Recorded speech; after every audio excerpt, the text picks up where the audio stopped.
Fox 5's Deidre Dukes joins us live from where the arrest of Derek Groves happened with more details. Deidre?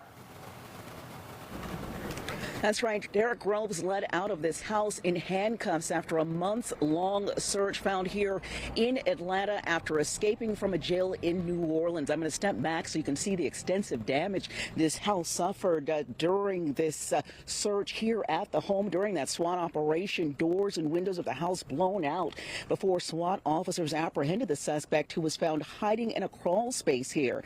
Now, the U.S. Marshals Service created a special task force, they told us, to track down the fugitive, who has been on the run since breaking out of a New Orleans jail. Now, SWAT officers descending on this house at the intersection of Honeysuckle Lane and DeLoe Drive this morning. Neighbors tell us an officer got on a bullhorn out front of the residence this morning and ordered Groves to surrender to authorities before going in after him.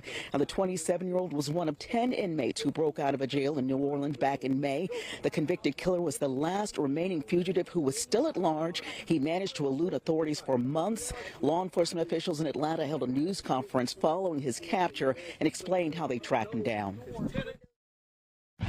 Our SWAT team, with all their training and experience, they were able to bring him out. We deployed a number of canisters of gas to help move him throughout the house, which he moved to the basement of the house.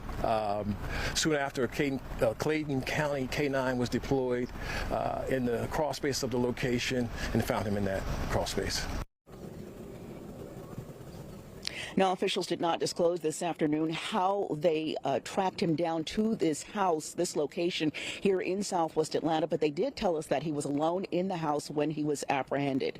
Now, we also talked to a man who showed up at the house here this afternoon. That gentleman identifying himself as the owner of the residence. He told us that he had been living out of town for some time and that his daughter actually was renting out the house on his behalf. So he said that he could not tell us anything about Groves, how he came to be here at the house, how long he was here. Just a lot of unanswered questions this afternoon. We'll have more for you on that tonight on Fox 5 News at 10. That's the latest here in Southwest Atlanta. Deidre Dukes, Fox 5 News.